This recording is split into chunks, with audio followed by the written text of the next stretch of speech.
Welcome back to Weekend Movie Bros.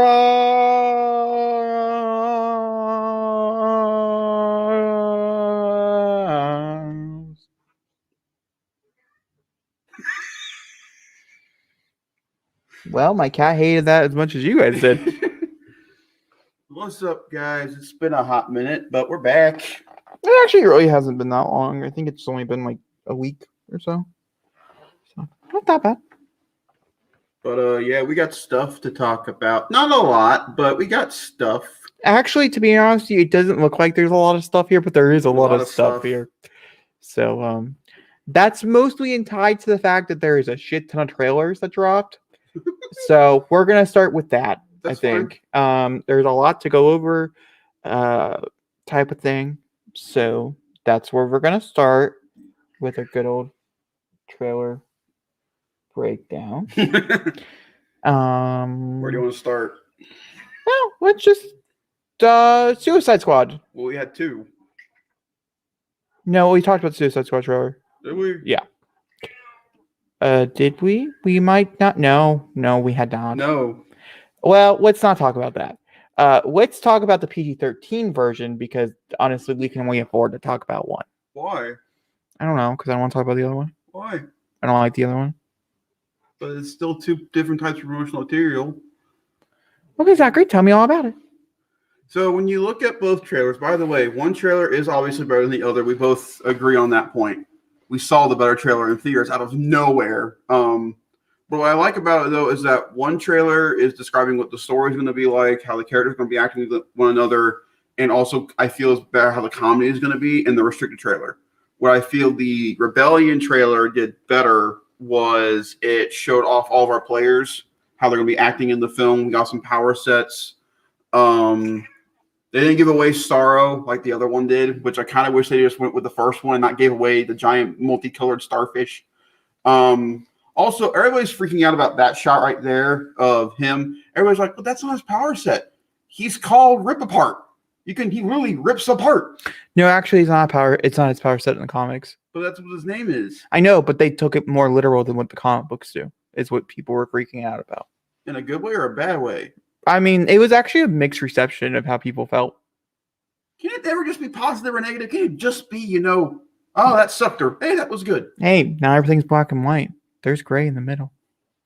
Fucking Jedi. And everything else in the world. But I like both of them. I'm excited for the movie. Yeah. Okay. Yeah. Sure. I liked one or the other. Ultimately, my answer is going to stay the same. This is a King Shark Harley Quinn movie, and I'm going to go see a King Shark Harley Quinn movie in the theaters. And that's just that. So this trailer could have been horrible. It was not. Actually, when we walked out of before Godzilla versus Kong even started, I looked at my brother and said, that was it. That was worth it. And if the movie sucked, it's okay. Fun fact, the movie did not suck. So, everything was okay that day. But that doesn't always happen. No. So this was a good surprise in case it didn't happen. Because, when the trailer started, all right, here comes Suicide Squad, and we're going to get, no, that's not what. And also, I don't know, the aspect ratio is different. I just think it was just a better made trailer. We also got to see Mortal Kombat in the trailer, in the theater for the first time. And seeing that on screen was like, yes. Sure. So, next one I talk about is Spiral. Zachary has no desire.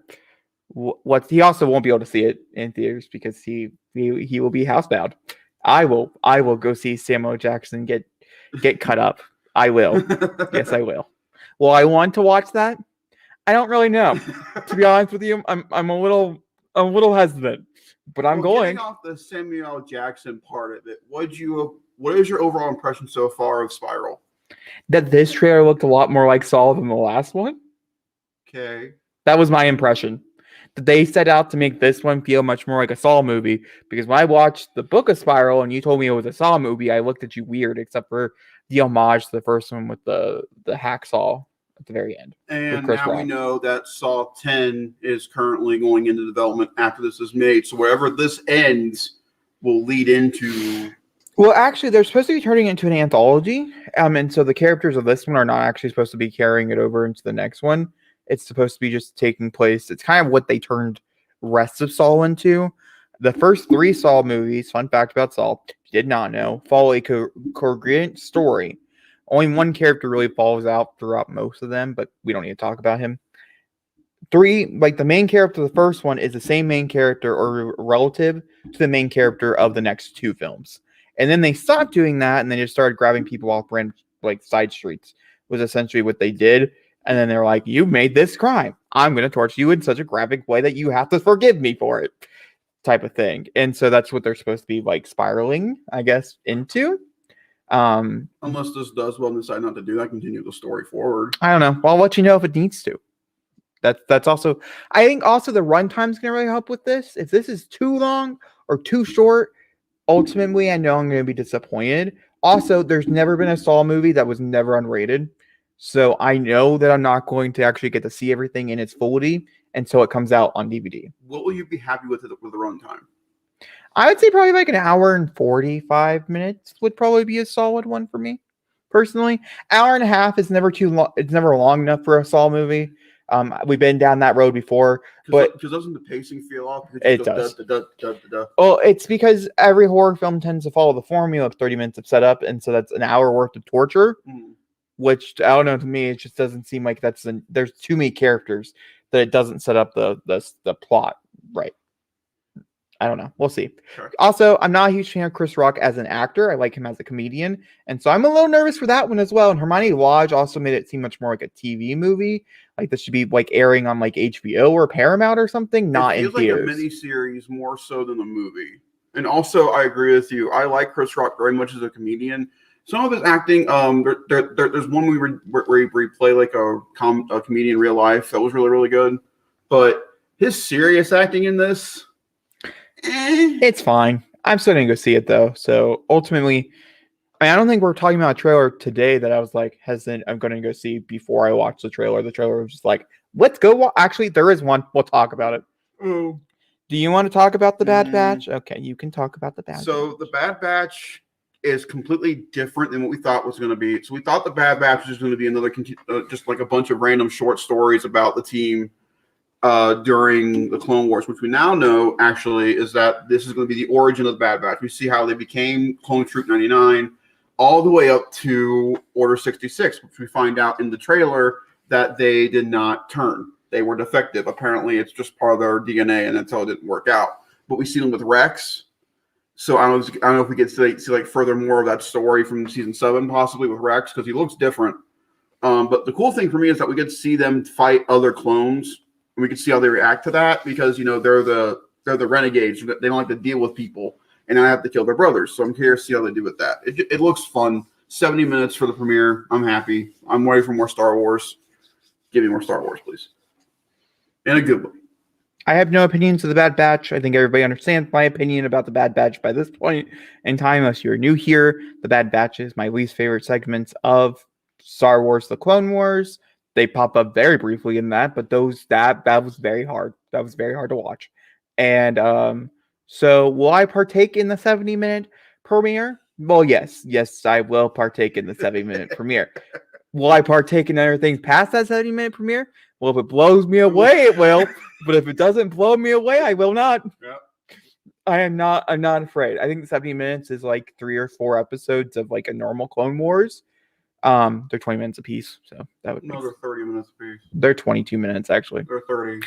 The normal television ones, not Disney Plus wise, so we're going up Disney Plus wise, not the normal television. Well, I don't remember exactly. They're like 26 minutes. Either way, I'm giving enough time of my time to know if I'm going to hate it or not.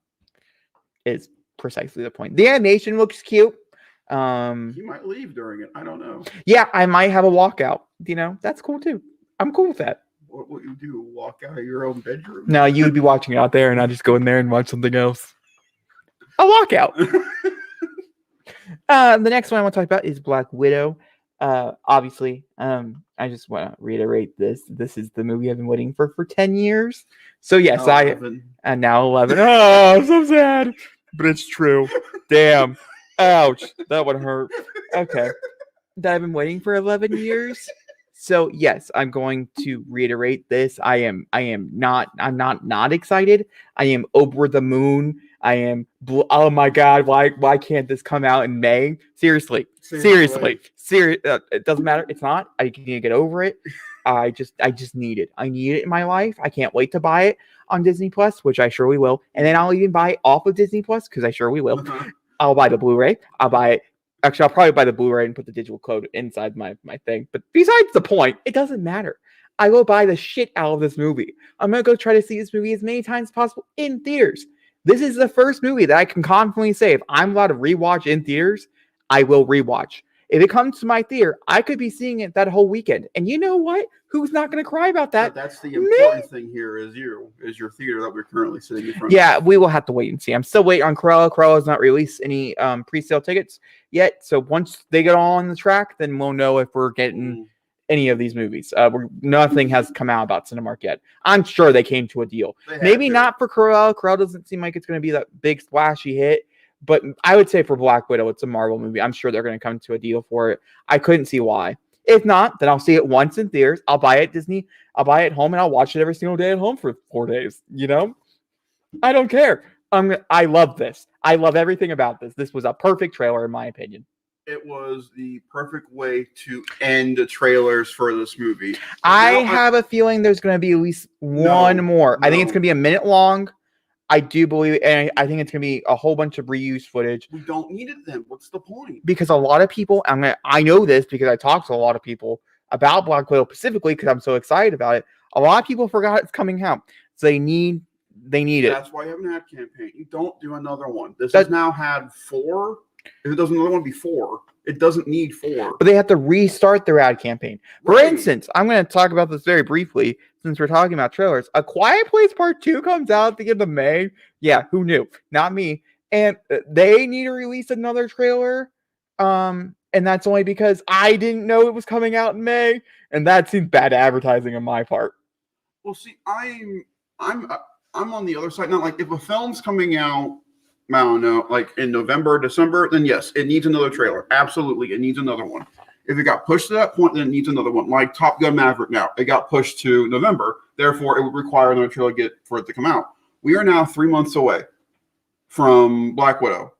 It does not need another one. I am perfectly content now with just seeing these 15-second ad spots come around with reused footage. I do not need to see another reused footage trailer a minute That's long you. again. I'm talking about like for general public. I have a feeling we'll probably put this in theaters. You don't need it then. I'm sure we will. We'll probably. Why? You're wasting money at that. I literally just reiterated it. I'm going to reiterate it again.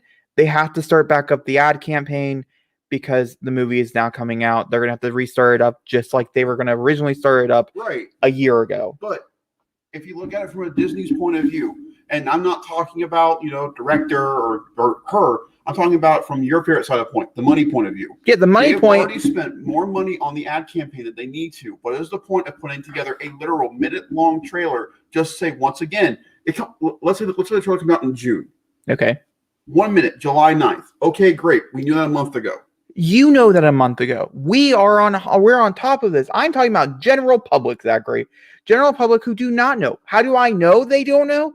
Because I'm around them 24/7. I work in a general public job where I talk about Black Widow like it's candy, like literally cocaine. I talk about it so much. So my coworkers know it's coming. But like for instance, I have a fan who is huge like Marvel fan, okay? Gigantic, follows everything. Had no idea this trailer even dropped. No one did. That's my point.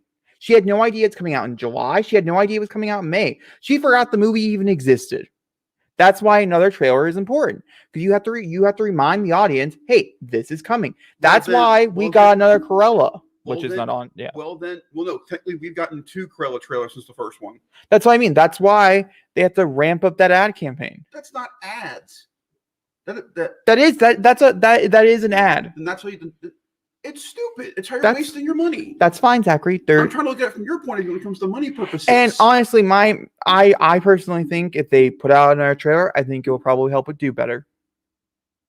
Also, for instance, Black Widow had to go up against Space Jam 2, which, sorry, Black Widow. But so it didn't even trend, and so people weren't even talking about it. And so they want a date where they can just have it to themselves and release something, and then it will have it be talked about. I'm sure it will. The day they were, the next time they released their 1 minute Black Widow trailer, something bigger from Warner Bros. Will probably drop, or something bigger from Marvel will probably drop. Well, I mean, so it's not. It's the unfortunate fact now. Black Widow is no longer under the restraint of nothing being in front of it. There is now plenty of things in front of Black Widow now. Whereas back when it was coming out originally, there was nothing really coming out. They're just getting it pushed and pushed and pushed. Now it's like, well, there's Black Widow. Oh wait, then there's Space Jam. Hey look, then there's Top Gun. Hey look, then there's Venom. Hey look, then there's Shang-Chi. Then there's Eternals. Okay. When we're getting up to this point now, they got to start releasing other stuff for other Marvel stuff soon. We've already gotten 2 Loki trailers before June, which I think is stupid. We're gonna talk about it. There's a reason behind it. I figured it out the other day. There is a reason. I think it's stupid. But we'll talk about it. Okay. But just for me. Just take a deep. And then for Shang-Chi, let's say they release the Shang-Chi trailer in June. No, Shang-Chi trailer is going to come out in July. It's going to premiere with Black Widow. That I do strongly believe on that one. They're going to release it with Black Widow. There is actually a rumor that Shang-Chi is actually going to be released with Cruella, and that it's going to come out that's one of the earlier rumors was it's going to come out at the end of May. That the teaser for Shang-Chi will be releasing with Cruella. That makes perfect sense. Putting the teaser in front of Cruella makes more sense than putting it in front of Black Widow. Honestly, because then you get 2 months left for ad campaign for Shang-Chi. Put it out in May, give yourself a little bit of time, release the final trailer in July, and start the ad campaign. It would make more sense. Oh, that makes more sense because I didn't remember how months work. Now I remember how months work. Yeah. It makes more sense to go in front of May than July. No. Okay, moving on. Either way. The trailer was great. Either way. Space Jam 2, Zachary. Holy crap. Take it away. I don't know what to say I still don't know what to say about this trailer. It's weird. It's wacky. There's a lot going on. There's Drogans. There's Iron Giants. There's King Kongs. And then there's the fucking Orange Company or whatever they're called. Or Clockwork Orange Company. And yet they took out the skunk. They'll put in the guys from a Clockwork Orange, but take out Lepe Le Pew. It makes no sense. But hey, I digress. It looks like a lot of fucking fun. And I was so nervous that the CGI versions of the Looney Tunes would take me out of the movie. They all look fine, except for Granny. Granny looks weird. She's the only one that threw me off. I hate the Goon Squad. They better have a legit reason why the why the Monstar Squad couldn't come back from this movie. Because they didn't get killed. They weren't destroyed. They didn't fly away to a magical space portal. They're still there. The Goon Squad looks like it's just another added use of CGI, which is fine. But it's weird seeing Jack Nicholson's Joker, Pennywise, Jared Leto's Joker, the 1966 Joker next to Michael Keaton's Batman. All stand there going, tra-la-la-la. It's weird. Although, I agree with everybody. All those CGI renderings, all the Hanna-Barbera characters, is HBO and Warner Bros. Going, how will people react to all of this? Is this a good sign for us to spark out more entertainment? You want a Flintstone show? Here's a CGI one we already have for it. Yeah, I do find it very funny because they try to do whatever it's called with Scoob last year. Now, Scoob itself happened to be released during the pandemic, which did not help its case. The movie itself is not my favorite Scooby-Doo movie. It's not my least favorite Scooby-Doo movie, though, in its offense, but it's not my favorite Scooby-Doo movie. And so I find it funny. I think this is a much more organic way to make a universe, though. Oh, yeah. You already have the Hanna-Barbera universe right there. You have a planet for Hanna-Barbera. So I think this is a much more organic way than what they were trying to do originally. So I don't know if I would want another Space Jam movie. Let's watch this Space Jam movie before I declare that. But maybe something inside the universe of Space Jam could be. So the Warner Brothers universe? Warner Brothers, just use your fucking IP. They are. But they're not. They are in this case because all this trailer really showed to me. It truly, this is what I got out of it. Is that Warner Brothers is sitting on $1 billion projects like it's no tomorrow. It is. And it's sad and it's depressing and it makes me. You know what the best part about all that is? They have all that money there. You know what they put all their money on? A duck, a bunny, and a bird. Well, Looney Tunes is very popular. But I love that. It makes me so happy that yes, everybody's in here, but the main focus away from it though was Looney Tunes stuff. My point, actually, I didn't even care about the Looney Tunes stuff. Sorry. Let's try that again. I didn't really care about. It's okay. But I'm excited. I like Looney Tunes. I just didn't care for it in this trailer. It's called Space Jam. So I don't care. You give me everything else, I'm gonna pay attention to literally everything else. Ready Player One. The first time I watched Ready Player One, I walked out of there thinking, damn, what was that movie about? Because I was so distracted by all the IP. Once again, this is gonna be another one of those movies where I'm like, I gotta watch that again because I'm gonna be so distracted by all the IP and see all the IP that they're sitting on so much. This is like a gold mine. Start mining your gold. I love the fact that the DC world is Gotham on one chart and Metropolis on the other. Like, this is your decision. Actually, I do wonder if that's just Batman and Superman. Each like character has their own like their world and stuff. How funny would it be if we saw Flash run through this movie? Go, well, this isn't the right one. All right, moving on to Loki. This trailer was fantastic. It was a phenomenal trailer. I do agree. So good. I have a feeling they had to release this because his Entertainment Weekly article comes out on Tuesday for Loki. I have a feeling that this is ad campaign that was already purchased prior to the moving of it in June. So this is for its original release in May, which is when it was originally supposed to come out. Wow, so many things supposed to come out in May, huh? On Disney, moving everything, aren't you? All to the J months, little dick faces, and yeah. And so I have a feeling that's why we got this trailer, because they had to put it out because of how how it works and things. This trailer is fascinating. From every angle, this trailer is fascinating. All the way down to a very simple joke of him landing in front of the guy and saying, "Please sign everything you said in your entire life. This is absurd." That too. It seemed like it destroyed New York. Like, what's that? So we're going to see.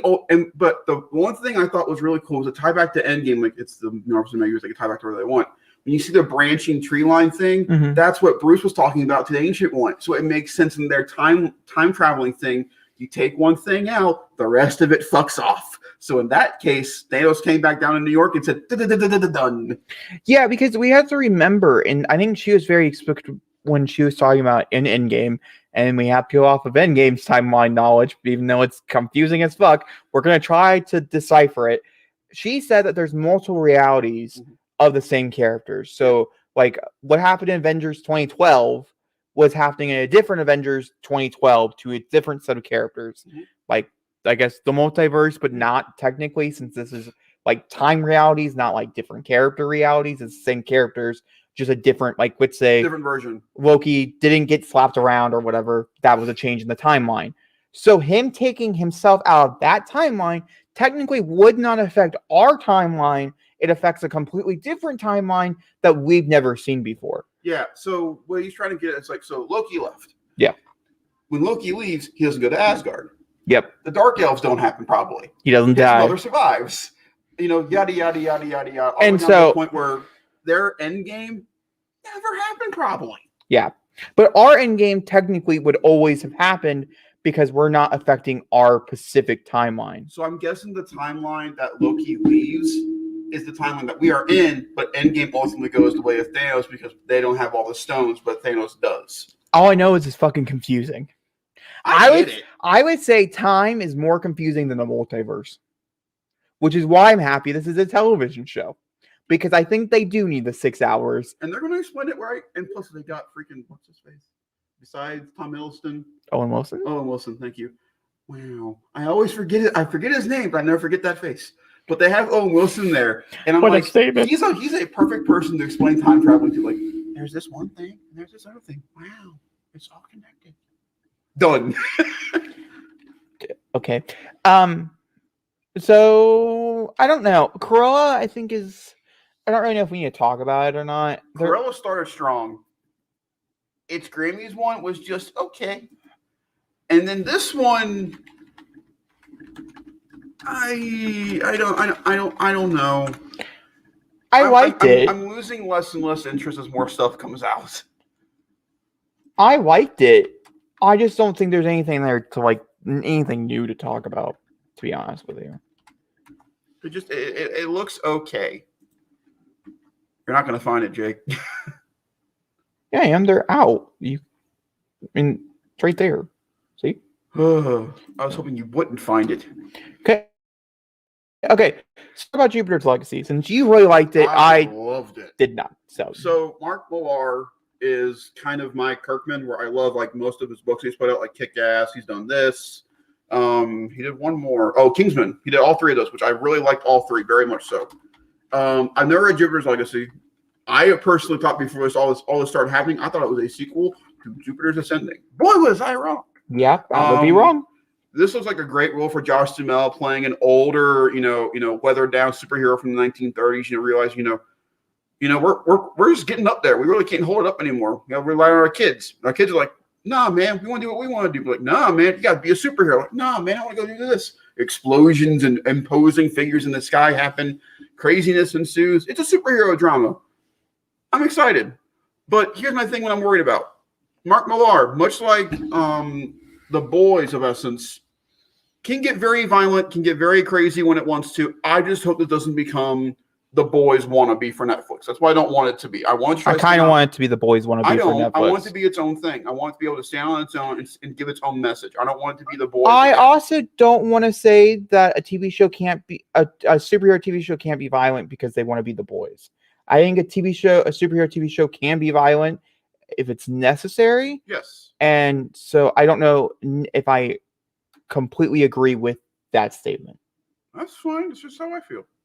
Okay. That's that. I was just trying to reiterate in my best way possible.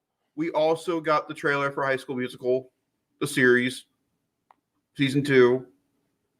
Oh, Jacob doesn't want to watch it. I completely respect and understand why, but I would like to talk about it.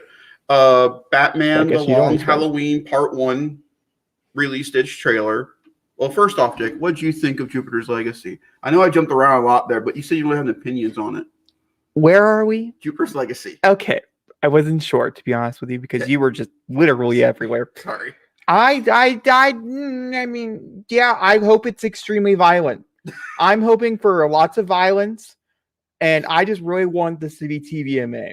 I'm not going to lie to you. If this turns out to be TV-14, which from this trailer, it kind of looks like it could turn out to be TV-14, and it's offense, I'm sure that's fine.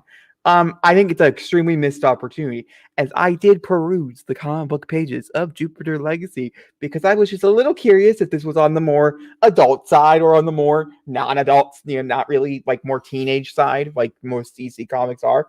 No, this is very adult. It's very adult. This is very adult. So I think it's going to be a missed opportunity. It's like if they would make Saga, but they would make it TV-14. You know what I mean? Like, I just don't think that's necessary. What I want this Not that we're ever going to get Saga. That's what going to be way too expensive. This show to be is kind of a conversation piece on how, if superheroes were around for as long as they were, and how that would ultimately affect the society that you're in, how it would affect you as a kid. See, also, I would love to see how that would effectively. I kind of want this just to be mindless fun. That's not the book. So that's what I'm hoping for. I don't want to be bored. I wouldn't mind learning something new. Mm-hmm. I'm never opposed. But if they want me to binge watch it, which is Netflix style, I need to have lots of violent actions. Like Invincible. Invincible was boring up until a certain part. Not going to spoil that here for you. But that made me want to watch it. I'm not going to lie. The whole father angle, whatever, kind of cool. The whole son didn't get his powers until one, kind of cool. I've already seen it done before. I've already seen the whole angle of like what superhero looks like when we grow up in the world with superheroes. So like, I would much prefer a more interesting angle. You haven't seen anything yet. What? When it comes to Invincible. I'm not talking about Invincible. I'm just talking about in general. But Invincible did not get interesting until the end credit scene of episode 1.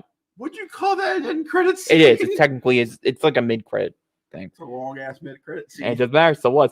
And so it didn't get interesting until then. And so I want Jupiter Legacy first episode to be interesting all the way through. And for me not to be like, am I making a mistake? So after that, we had a tiny little thing come out for Ghostbusters Afterlife, which was a straight up commercial for Ben and Jerry's ice cream. And I'm fine with that because it was Paul Rudd, but it was shot like it was new. So I don't know what it was, but we got that little guy. We got the mini Stay Puft Marshmallow Man, and they are masochists full and full. They like to skewer themselves and cook themselves and make themselves s'mores, and it's weird. He bit Paul Rudd's finger, and they attacked him with like one of those remote control vacuum cleaners, and then they stuck themselves. But the worst part was, you see one on the skewer do this, pulling himself further, into the fire. I'm like, you are sad marshmallows. What you want to talk about Batman? Mm-hmm. So talk about Batman. So Batman looks really good. The only thing I'm nervous about is that it's rated PG-13. The book is not PG-13 at all. It is a very complex, dark, adult mystery. And what I love about the DC animated movies is that, the action's always cool, but the action always overtakes the story. With this one specifically, I want the story to be there because it's an important story for both Bruce and Selina. It's a great story for Calendar Man because it's a yearly thing, hence why we're not getting part 2 until 2022. It plays out the full year, which I think is cool. But we hear from everybody. I think Jensen Ackles sounds great as Batman. Troy Baker sounds great as Joker. Josh Duhamel sounds great as Harvey Dent, Two-Face. I don't know who plays Calendar Man yet. I'll have to look into it. But Naya Riviera plays Selena Kyle, Catwoman. She's only in the trailer for like a minute. Like 20 seconds. But when she's there, she sounds great as Catwoman. She's got that voice for it, and her and Jensen work off really well together. So I'm excited to watch it because it's her last performance that she did before she passed away. However, I hope they treat the material well. This is also coming from the guys who did Superman Man of Tomorrow, which was the Darren Criss Superman movie. Same kind of animation style. So I think this is where the animation's going forward for DC. I'm all for it because I like Man of Tomorrow a lot. So let's keep going with that way, but just do it justice. That's all I'm hoping for, especially for her. And hopefully for Jensen, because Jensen's now played Red Hood and Batman both. So that's a cool thing to have on your belt. But yeah. What do you think of The Woman in the Window? I don't want to talk about it. Okay. Those Who Wish Me Dead, though, is the Angelina Jolie movie. And I obviously was a very big fan. I'm going to end up reading the book. It's sitting over there. And also watching all of her filmography. I don't know yet. I was going through it, and I was like, I don't really want to watch all of this. Because there's a lot of good, but there's a lot of bad. No, actually, it's not. A lot of it's just dramas. And I'm just not in the mood for a drama right now. It's honestly the answer. If I was, then I'd be much more interested. I'm going to be honest. The only reason I'm excited for this movie is one reason only Ty Sheridan. It's the only reason. She looks great, but for me, it's the writing and directing of this movie that's going to sell it for me whether or not. Well, he didn't write it, so... Yeah, he did. No, he didn't. He only directed this. He did not write this. He was part of the script. No, he wasn't. No, I looked it up. He only directed this movie. Well, now I'm nervous. Well, okay. Well, it's going to be shot really pretty. Yeah, but he usually writes and directs both when he does this. No, he doesn't. He wrote and directed Wind River. He didn't just direct it. Yeah. But he has other movies where he's Yeah, but I'd rather take him writing it over directing it. His writing's better. Did you watch Sicario 2? Listen, He wrote that. So did you watch Sicario 2? Yeah, Sicario 2's good. Also, like Hell and High Water, really? Yes. No. Sorry. Everyone on planet Earth would fight you on that. Yeah, they should watch it now. It still holds up. I don't think he would really fight me very much on that, for sure. But that's okay. It's okay. It's okay. It's okay. It's okay. It's okay. We're going to move on to Mr. Hook. Do we have to? Hook, line, and sinker. Do we have to? Sure do. If you're listening to us in audio, if you want to see the picture while we talk about it, we do have a video. So just wanted to give you guys a little bit of a heads up. But we're going to be talking about Mr. Hooky Hook. He's right there. So Zachary, I want to know what this hook screams to you. Screams like a really bad cosplayer who lost a hand. Well, we actually don't know if he lost a hand. It looks bad. It looks so bad. It looks so bad. It's another one. It looks so bad. Yeah, I don't know. It looks so bad. It doesn't scream Captain Hook to me at all. It looks more like a rugged old Gaston who survived the fall 50 years later after fighting Beauty and the Beast. You know what? That's a good point. Yeah. He looks more like an older Gaston than Captain Hook. And Captain Hook is a very famous Disney villain. Now, I know he's not a Disney character, but he is a famous Disney villain. And I have seen Disney do their villains very middle justice in live action. So this is disappointing. I have to also reiterate, it's just a picture. Also, I have to say, maybe the coat helps. It's not just the coat, Jake. It's the fact that you see the hat. You see the hook. He's called Hook, not Captain Hand. Well, we don't know. Hook. Yeah, but it could be a green screen Hook. I mean, Why? I don't know, but it could. It could. You could do practical. Just It stick could. the hand in, put the hook on. It could. It could. Why would you do that? Also, we have not seen the hat, so we can't really judge the hat. Okay. That's what the hat used to look like, Jake. That's all. Yeah, but we don't know, so we can't judge. Like that, Jake. Okay, that's cool, but we can't judge the hat yet because we have not seen the hat. His hair tucked behind it's a choice. Mm-hmm. I think it's a bad choice, but maybe it looks really good with the hat on his head. While I'm saying all this, I'm happy he's cast as Captain Hook. I think Jude Law will do a really good job as Captain Hook. I really do. Don't know. I do. To be honest with you. Jude Law has not put out a bad movie that I've watched of his in a while. So I like his acting. He's a really good actor. I personally, for Captain Hook, because of who Captain Hook is and what Captain Hook stands for, I think the new Pope, I think is what it was called. Yeah. On HBO should have been much more of his inspiration here. I agree. Than whatever this was. Can I ask you a question though? Would you rather have this, or would you rather have whatever Hugh Jackman did for Hook, or for Pan? I didn't watch Pan, so I take that. I don't know. It doesn't look great, but I'll take that. Hold on. What does Pan Captain Hook look like? Oh, well, that's a choice. No, that's not Hugh Jackman, Jake. Oh. Down. That's Hugh Jackman. Well, does it serve a purpose? No. Is it just? It's just his choice. Just a choice. Just his choice. Just his choice, Jake. Oh, well, then no, I think that's horrible. Look at that though. You know what that's from, Jacob? That's from Robin Williams' Hook. That's a great Captain. That's a great Captain Hook with a practical hook and all. That one's not too bad either. That's from the 2003 Peter Pan movie, the one that Mom didn't like us watching. That's just perfect. That's a great one too. That's I don't know who that is though. That's perfect. Is what that is. Yeah, I don't know. I think Peter Pan, Tinkerbell, and Wendy are what's going to be selling me for this one. Well, I'm also kind of worried about this because unlike other Disney projects, Peter Pan has been done ad nauseum prior to this coming out. We have Pan. We have the 2003 version of Peter Pan. We have Peter Pan and Wendy in Disney animation. We have Peter Pan Return to Neverland. We have Peter Pan. We have the musical Peter Pan. Yeah, I get. There's a lot of Peter Pan. I get that. But my thing with Peter Pan is honestly, I feel like Peter Pan would have been working so much better if it was like an adult reimagining of Peter Pan. But you can't really do that because of the children. Also, the whole thing of I never want to grow up.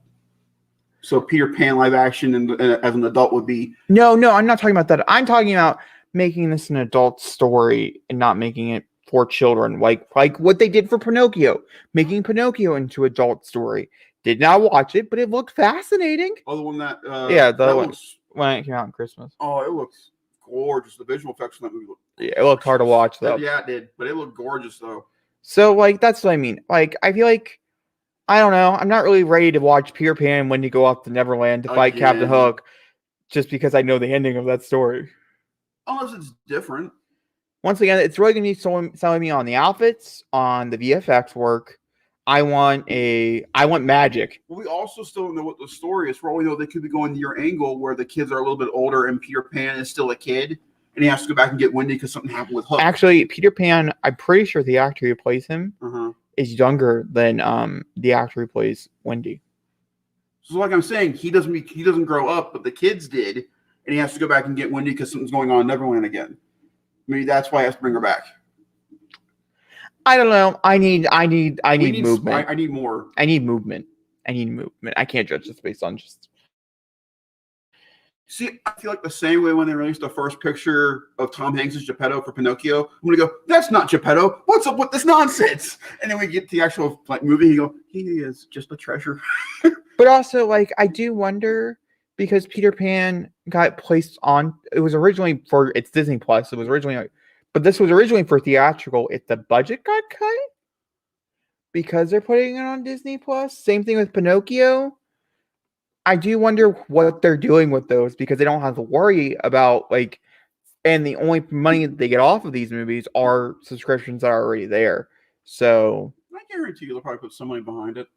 I know, but I wonder how much money was supposed to be behind it. That's more like the question. I don't know. all things to think about. Answers we'll never know. So, either way, let's move on to another first look. One. Oh, there's a few in here. I know, but this is weird. And that is, just to be honest with you, I'm gonna be honest. Yes, the costumes are not the greatest. Look horrible. They look god awful. Like I get what they were going for. I really do. Some of the worst I think I've ever seen. But it just looks like bad cosplay. It looks like sheets you put on and they put a black thing around their waist. It looks like bad cosplay. It doesn't look good. I also would like to mention that I wish her hair was redder. I know she made such a big deal on her Instagram saying, "Look how red my hair is." You can barely tell. Maybe it's the lighting. Maybe it'll look better with with production and that type of thing. I think Dove Cameron looks the best. She looks the best of the three. For sure. Buttercup is the weird one. I get that's Blossom. I get that. That's Bubbles. That one doesn't scream Buttercup. I don't know. She also is the only one, by the way, in this scene right here that they were filming. I don't know if I'll be able to find the picture of her flying. She was doing wire work, yeah. She's doing wire work. So she's the only one who's actually above. And I wonder if these are her. I wonder because if these are a play on their original costumes, and so they have it in the pilot episode because they're trying to make an homage to the original costume. But doesn't that scare you to what the new costumes are going to be like? A little. But maybe the new costumes are better. Also, with Dove Cameron's hair up in pigtails, I understand why it's there. She looks like... But my problem being is that they kind of look like children. Like dolls? Does that make sense? A little bit, yeah. I think of the three of them, Dove looks most like the kid of the three. What she's supposed to be. She's the youngest. She's the youngest, so she looks like she's supposed to be... Who's the oldest? Is it Blossom? Blossom is Blossom's the oldest, and they got Blossom better than Buttercup. Yeah, it's like this order, literally. And it makes sense because Chloe Bennett looks the oldest of the three. Then the actress in the middle looks Yara something. And then Dove Cameron looks the youngest of the bunch. We're also getting the son of Mojo Jojo right there. Yep. He is playing the son of Mojo Jojo. Jacob, we're getting the green monkey. See, this is much more red. That's the picture you put on Instagram. It's a video. It's not, but it's much more red. And so I'm just going to assume that this is based on lighting. It's got to be because she looks I can kind of see it, but not enough. I don't know. But honest, and also of the three, personality-wise, of the Powerpuff Girls, Buttercup's supposed to be like the angry, evil person. Of that picture, she's the smiliest one of the three. Yeah, but these are set photos, and so they were taking, they knew they were being filmed, photographed, so they're just playing around with We've also seen what the house is going to look like for the show. Have you not seen that? Well, no, I'm scrolling. Just look at Powerpuff House. I'm going to type in set photos.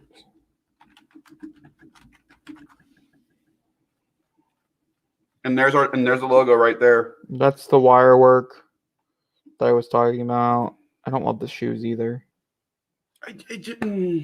She looks a little more sterner there. She does. So good. Bubbles still looks like she's having a great time. Which is good. Yeah, look, and that's the logo for the show. So it's keeping with it. I'm happy. It should be Powerpuffs. I still don't enjoy. What's the deal with the Powerpuff? Yeah, I do wonder if this whole thing is about them. Maybe they lost their powers, and she's the only one that kept it, which is why she can fly. Well, isn't it a thing in the show, in continuity-wise, that if the girls ever separate, they lose their powers? That's not them at all. No, but the costumes look almost identical, and this is cosplay. So that's concerning. A little bit. We also got their dad. We did? Yeah. Oh, I don't think he actually has a photo, but he is playing. Yeah, him right there. Yeah. Which is fine. Yeah, it's cool. No. Okay. I don't know why I care about the house so much, but I do care.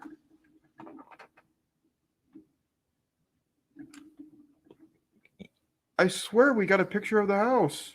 Well, I think you're wrong. No, we didn't. I am scrolling, Zachary, and I am finding nothing.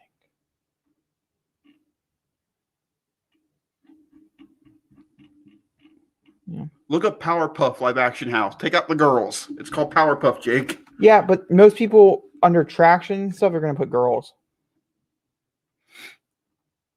Okay, well, in a nutshell, if you look at the old house, it looks exactly like that house, except wider with more squares and less circles.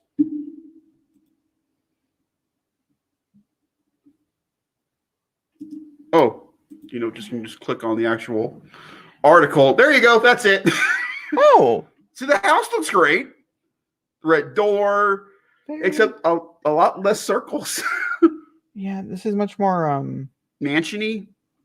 Not mansion-y, just more modern, I guess.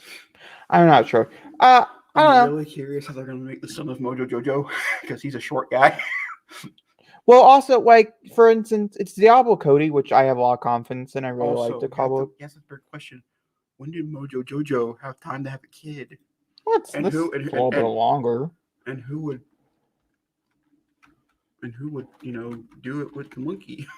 Well, Zachary, let's not judge people. I'm not. I think you're a little judgy over there. Weird.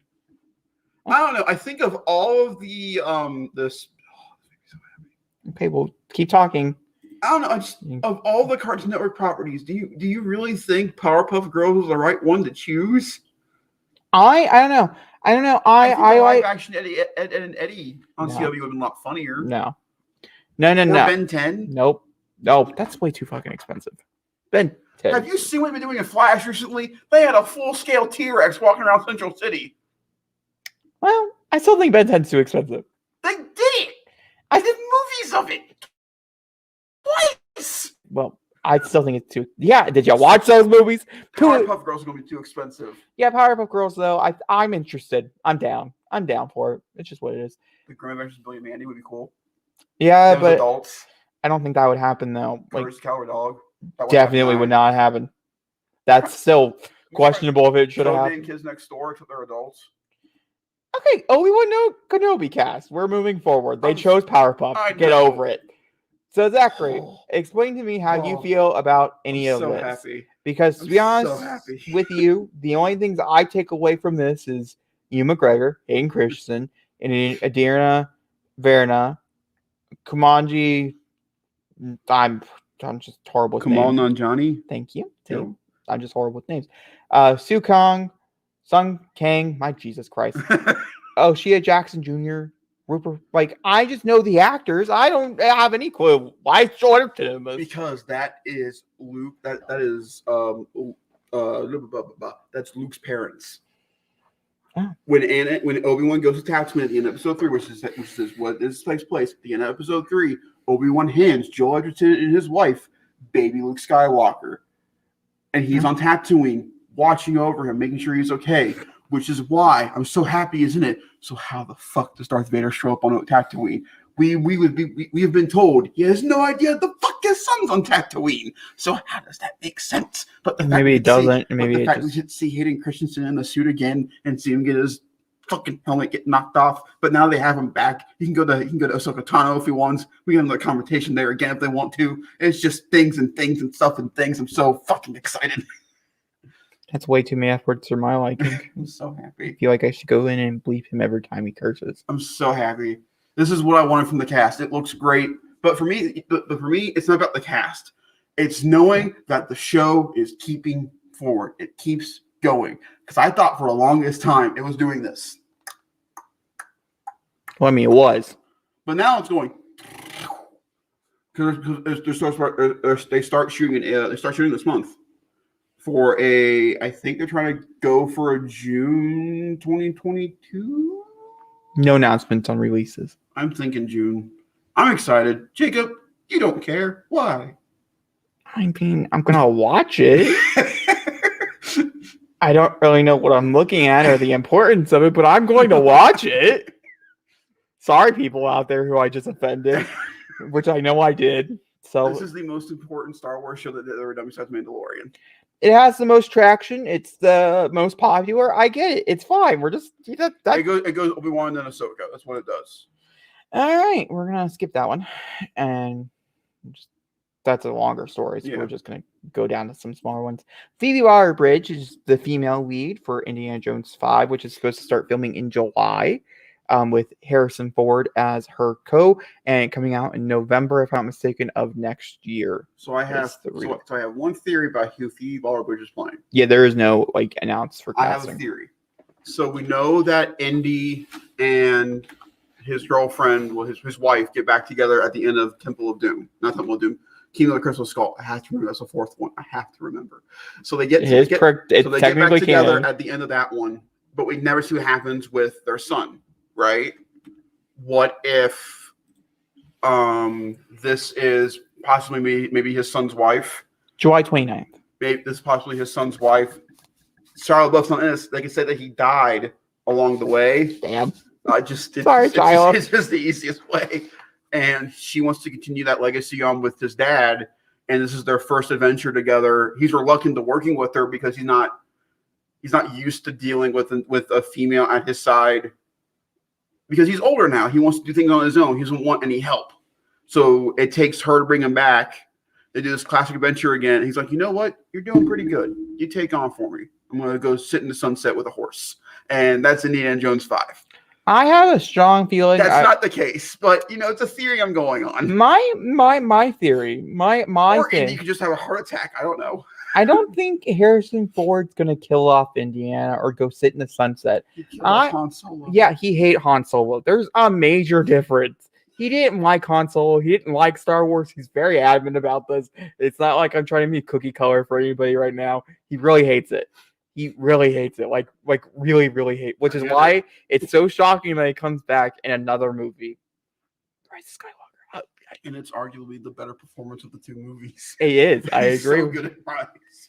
But he really, really loves Indiana Jones. This is his baby. He's gonna be in these until he dies. No, this is the last one. That they say. No, then this makes $1 billion, and then boom. They're not. He can't do it. He can do it. He can't do it. He can do it, and he will do it. I am being perfectly honest. Yes, there is traction going on for this project right now. Lots of it. I don't think it's going to do it. I think somewhere down the line, either Harrison's going to have either some kind of medical reasoning, or somewhere down the line, he's just getting too old. What? No, you can't old people this. You can't be aged. You're being ageist. Okay, no. I'm gonna tell you a story. We're gonna set Zachary back down on his level. Okay, let's do this. I know a 99-year-old. Yes, I'm saying a 99-year-old, a straight, not like I don't know her sexuality, but like a 99-year-old who runs marathons. She wakes up in the morning and she runs for 4 miles every morning. A 99-year-old. That's good for her. Everyone's situations are different. For all we know, Harrison's having mouth trouble. We don't know. Yeah, I don't think the movie comes out in 2022. We have a long time between now and then for something to happen. That great. I'm sure I'm worried for Harrison. I like Ford. I want him to live. Yes. It's not worth a movie. And he probably already had this very long, annoying conversation. Everybody saying, I know, use the stunt double. Even though he doesn't want to. I mean, there's a famous moment about him breaking his back during making Indiana Jones 4 when he did the whip scene. Well, you learn some, you lose some. I don't know. I don't think we need it personally. Well, because after the smorgasbord. Hey, I really like James Mangold. So do Jacob. I'm not saying that at all. I love the people. The idea of the movie is what bothers me. We don't need it. Yeah, no, I'm down. Let's do it.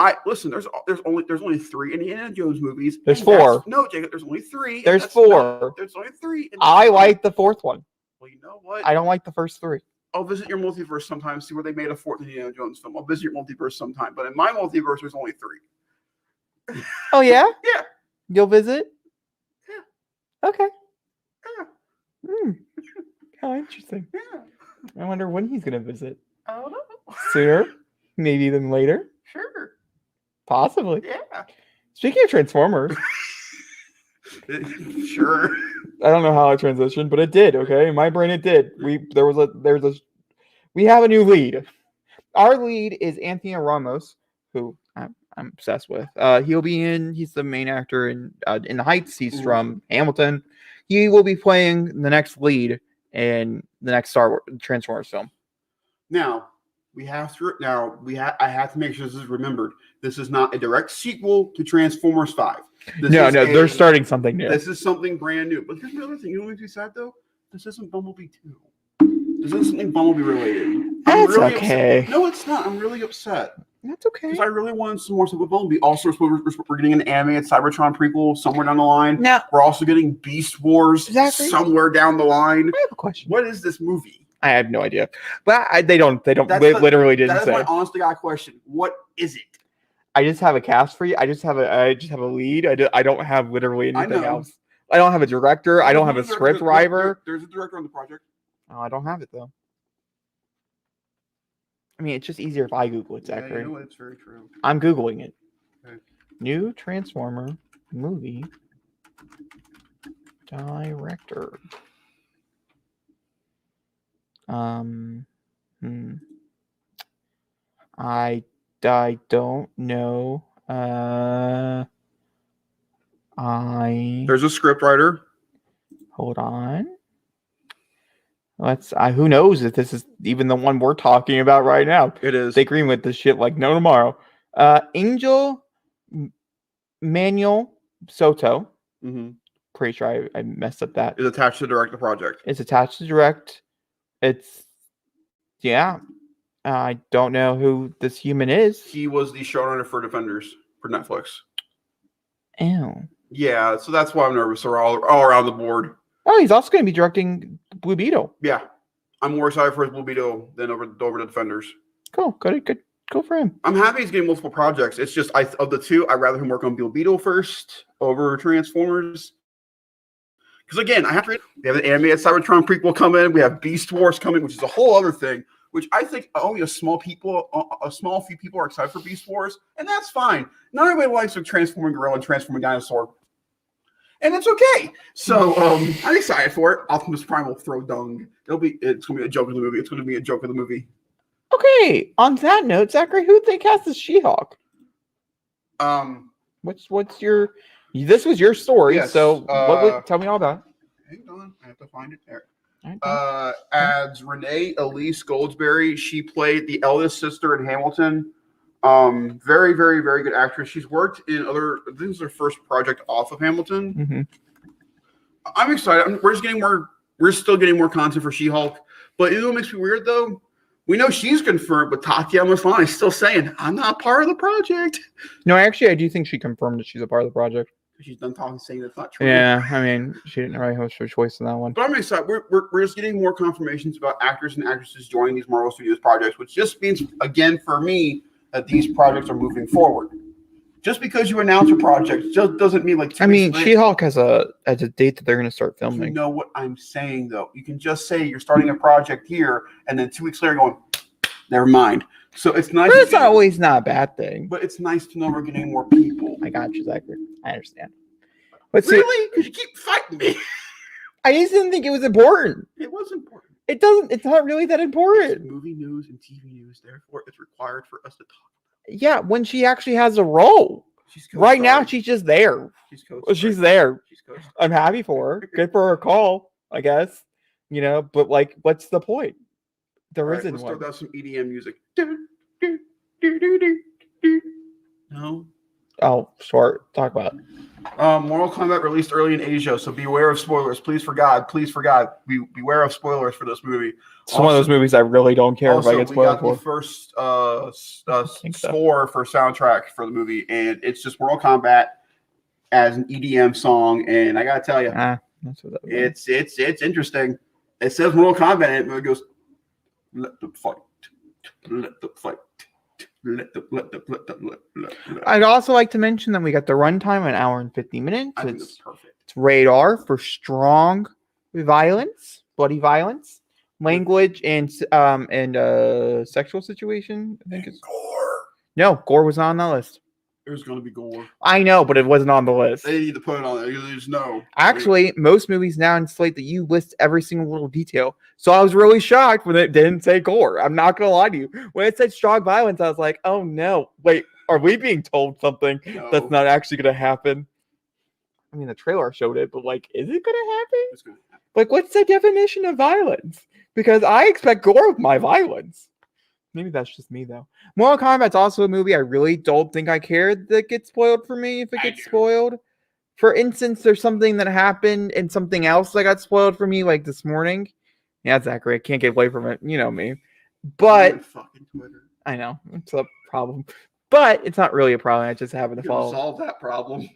No, I can't. I have to build a career and a life, which is all done through social media. So literally, you're just talking out of your ass right now, and like the Falcon soldier, you're talking a talk, but you're not actually. Sorry. All right. So like that, I didn't want to know, but I do know now. Good for Jacob, I guess. Really, it's something small. What movie? Not telling you. Why? I'm just not telling you. You'll be upset. Yeah, and so is it a big project? It's an ongoing project, and is it a Marvel project? I'm not telling you. Is it Shang-Chi? No, not telling you. I know something for Shang-Chi. No, oh, I don't. I do. I finally have something over you. I kind of want to know. You don't. Not right now, but I do want to know. Nope. But for Mortal Kombat, I think I know the whole premise even without knowing the premise. So, we all know the whole premise, Jake. It's not a shocker. So if this gets spoiled for me, I'm not going to cry. I don't want to know. I personally just don't want to know who dies in what order. I don't want to know how they die. That's what that's a spoiler to me. I don't want to know how they die and who they fought when they died. Those are the spoilers. I don't want to know. Also, any big cameos, I don't want to know about those either. Oh, I don't care. I don't care about Mortal Kombat that much for mythology and lore. The cameos won't affect me while I'm watching it. But oh no, here comes Godzilla with its crazy numbers. Godzilla did post some pretty big numbers. We're going to go over some of them. We did help with that. We saw it on Thursday, which was technically its second day opening. So we're going to go over two numbers. The two numbers are both for the weekend and then also a 5-day opening because of Easter. So the first number is just for the simple weekend, which was 32 million, which, what the fuck? What the fuck? The second number is 48 million. What the fuck? And that was for the 5 days. So 20 of that or so, or 10, like 15 of that was from the 2 days prior. And then 32 of that was from the weekend. And I just want to mention, because I think this is important, there's still other money at play here because the Unholy, well, it didn't do great, but it made 3.4, which is on average for most movies during the pandemic. And so in my book, it did phenomenal. And then nobody even brought in 3.2. It had a huge drop though. Yeah. But most of that money, anybody who saw Nobody, except for us, saw Godzilla versus Kong. We saw them back to back. We saw them both.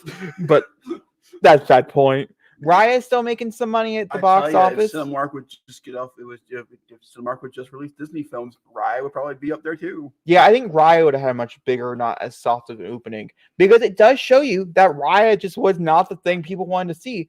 I was really shocked to find out that Godzilla vs. Kong was that itch they wanted to scratch, but they sure fucking scratched it a lot. And they're scratching it more, as I heard that this weekend it's probably gonna be like around 20 million or something for its opening as well. Which for its second weekend, which is pretty good. Like it's pretty good. It's on HBO Max. You can stay home and watch it. But people are like, no, I want to go watch this on the big screen, as you should. So right now it's up to 60 million. That was the newest number. So that's with this week. So Jacob, give them that beautiful worldwide number. I'm getting there. Internationally, which unshockingly is higher because it's Godzilla vs. Kong. Really, are we shocked? Put Godzilla in front of Kong. International people are just going to freak, which they did, more, understandably so. Had 237 million. Yeah, that's a number I didn't think I'd see again. Down to now we're up to worldwide at 297. I want to mention that it took Tenet 18 weeks before it could crack 350. This is going to take like 2 weekends to do 300, which is. Oh, I'm so happy for. I miss these times. I'm so happy, Jacob. We're looking at box numbers. It's getting there, Jake. We're getting there. It is sad that, but to be honest with you, I'm going to go through them. The Unholy probably doesn't deserve more than 10. I'm seeing it on Thursday. It probably made its budget back. Well, the VFX actually looks pretty good on it. So let's see here. Oh, it does not say. What do you think the budget was? Probably like $10 million. So it'll gotta make its money back. Or it's gonna fail miserably. It's one or the other. Why would you put that as an Easter movie? Because it's obviously a great Easter play. That's great counter, Like, I wanted to watch it on Easter. I didn't, but I wanted to. I'm very happy for Nobody. I'm glad Nobody's doing well. Nobody is making about $12 million for its total gross. And I would say this is, for pandemic-wise, pretty good. Overall, I'm a little disappointed. Its budget was $16 million. So it needs to make at least 32 plus maybe 50 million on top of that for advertising. I think you can do it. I don't know if it will, but it goes on streaming on the 17th. So that's next Tuesday. So people will definitely check it out on streaming. Oh, yeah. Raya, you can buy right now. So if it's not doing, it's only made 32 million, which is the amount that Godzilla vs. Kong made in its first weekend.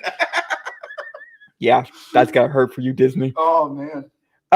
But also, once again, I've seen that movie. I don't think it was worth. I don't know. This movie cost a lot of money to make, if I'm not mistaken.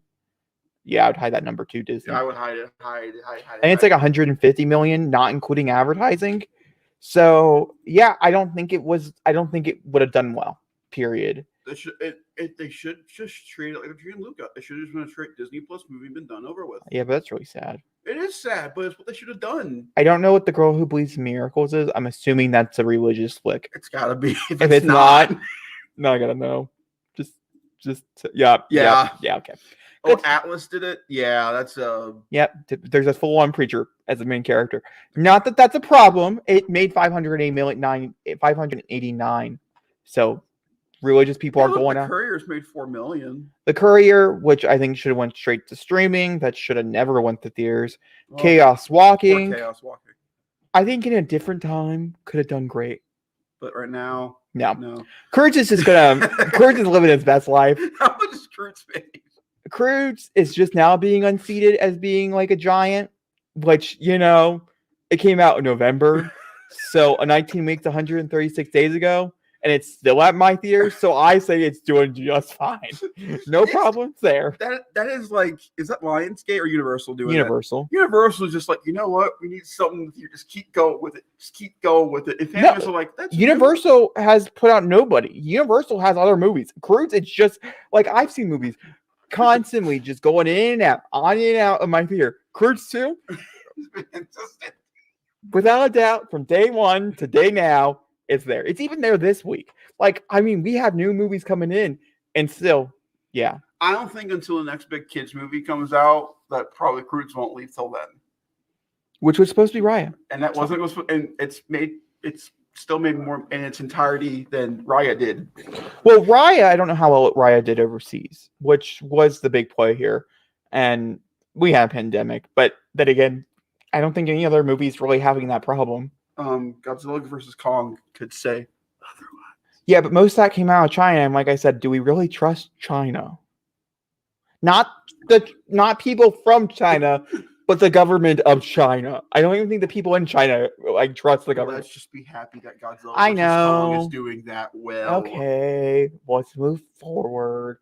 I am curious a little, since we are talking about Godzilla vs. Kong, and we'll talk about our somewhat opinions that we have later on in this very podcast about Godzilla vs. Kong. I do wonder where she sits. I think she's still holding 76.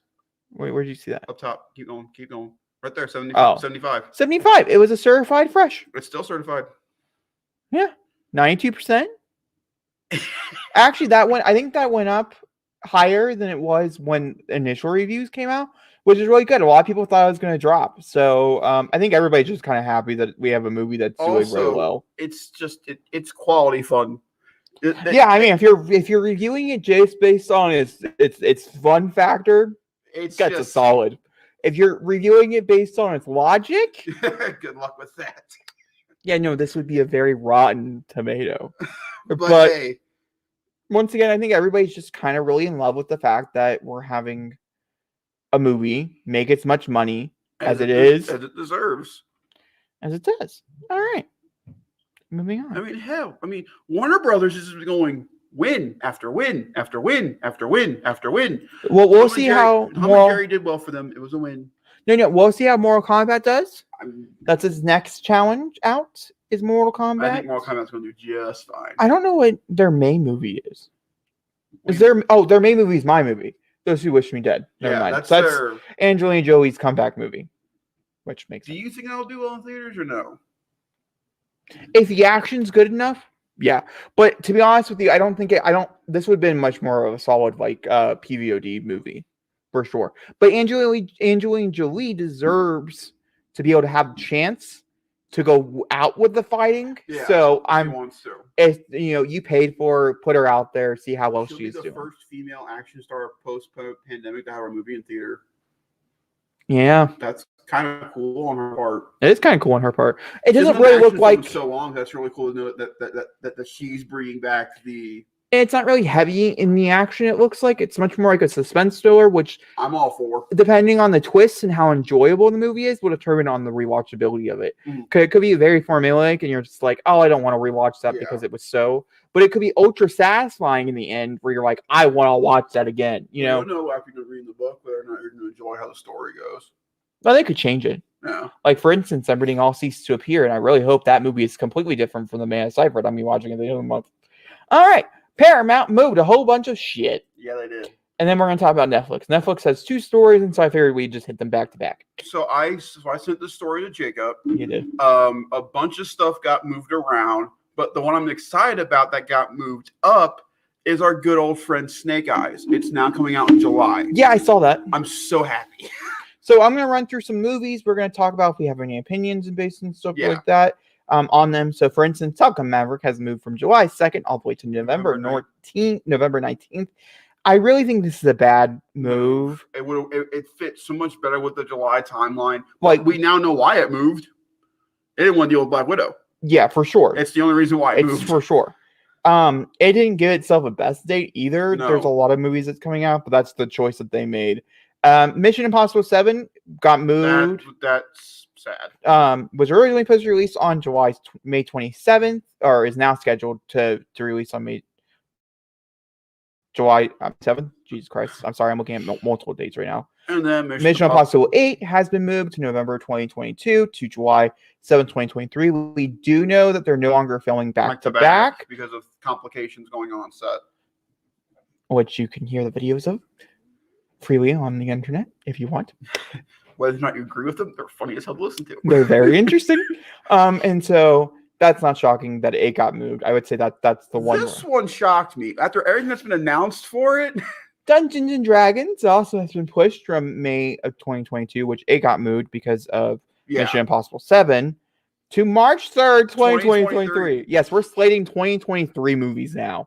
I guess they have that much confidence in to move in a full year. I guess so.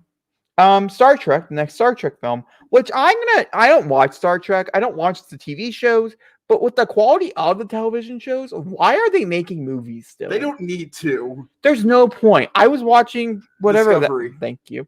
I was watching a little bit of that, and that right there felt like a quality of a movie. It's an hour-long film every time you watch it. So, I don't really personally feel like this is necessary. Star Trek to me is fascinating when it comes to movies right now because apparently Quentin Tarantino has a hard-rated R version of Star Trek he wants to do that Paramount's like nah. But then they have this one like yes. Which is going to be written by Fear of the Walking Dead. Kalina Vasquez. Which will be released in June 9th of 2023. And then we're going to jump down to some other dates as well. Why would you move Jackass? Jackass got moved from September 3rd because this is the weekend that Shang-Chi comes out to October 22nd, which is the weekend that Halloween Kills comes out. So, I did find something fun about Halloween Kills on the internet. We'll talk about when we're done with this. Mission Impossible now go up against Untitled live action film and John Wick 4.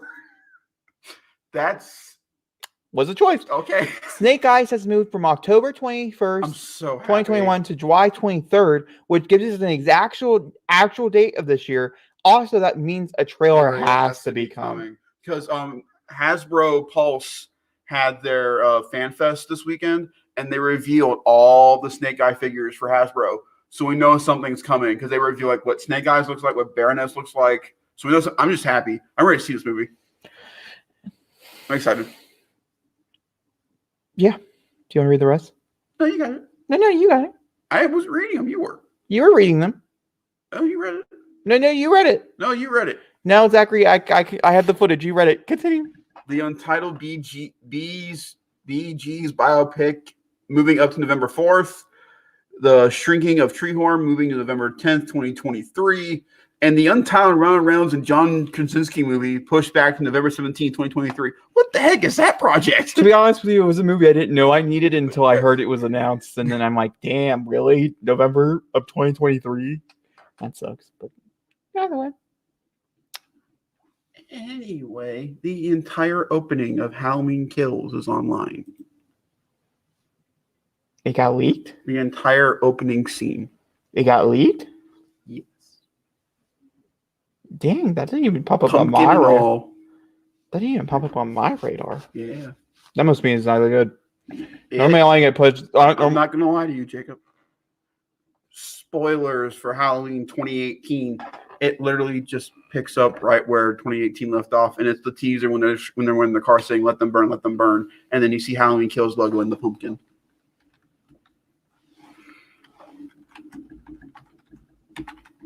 I'm not lying. What? It's on my YouTube.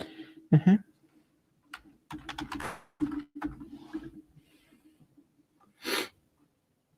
Opening scene. Well, I can't click on it right now. Just because of we're doing a podcast. Yeah. Okay, moving on to Netflix. I'm just going to delete that one. That one's unnecessary. So, this is Zachary's story. Why is it my story? You're the one. I didn't know it happened. This is your story. Okay, so was it last night or night before? Netflix, Variety first posted, and Deadline came out after, stating that Netflix and Sony have come to a multi-billion-dollar deal starting in 2022. That any post-theatrical film from Sony will now be going straight to Netflix. And at the end of 2021, I think on December 31st, they're getting a collection of Sony films for the new year, including all of these Spider-Man films, not just including Tom Holland's films, including Spider-Man's 1 through 3, the Amazing Spider-Man's 1 and 2, Into the Spider-Verse will be coming back on Netflix again, and Homecoming and Far From Home will be going there, along with Venom, Jumanji, all their major projects will be going there. I think this is a huge deal because now Sony is partnering with Netflix and Disney. I think now all major Spider-Man shows that Sony wants to work on become Netflix original projects. There's a lot going on with this multi-deal faction thing. It's fascinating to find out because Disney really could have just said, no, that's going over here to Disney Plus, and you shush. But they didn't. It also shows, once again, people need to remember this. Spider-Man is not owned by Disney. It is a contractual partnership between Disney and Sony. Therefore, Spider-Man can go wherever Sony wants to go. However, this does nerve-wrack me a little bit about the future of Spider-Man within the MCU and where that could go. Your thoughts? I think it's interesting. I don't think it's really going to affect really anything. I personally think Spider-Man content should go to Disney. I agree. Not on Netflix. And especially the MC-related ones. I also wouldn't greenlight anything for Netflix for like anything new. I would just continue giving Sony content to Netflix, because the deal will eventually run out, and then you put big IP that's not technically theirs. Kind of like Marvel, for instance. When they did that, it's a fun little idea at the time, but then eventually everything gets canceled. So just keep that in mind. Also, this finally gives Sony an avenue to go towards. They can't find a way to put a movie out in theaters at all during pandemic times. I mean, they now have somewhere to put it. They want to put it somewhere for streaming. They did have stars. They do have stars. They do have stars, yes. But you can't really put a whole movie on. But Netflix, unlike stars, Netflix is a wide range used property. Netflix is in every household. You can't say the same thing about stars. If I was told that Ghostbusters Afterlife was going to be on stars, I'd be like, okay, I try my best to get it. But it's like Ghostbusters Afterlife, along with the other ones on Netflix on the day it comes out. Hell yeah, I'll be there to watch them all back to back. I mean, Netflix is more expensive than Stars. Yes, but you get more content over at Netflix than Stars. Stars is just straight Sony projects. That depends on who you talk to. You get more content over at Netflix. I mean, Payne would disagree with you. That's why I say it depends on who you talk to. Payne thinks Stars is the best streaming thing you can get. I'm not even joking. That isn't like. I digress. There's a lot going on here. It's fascinating. No, I agree.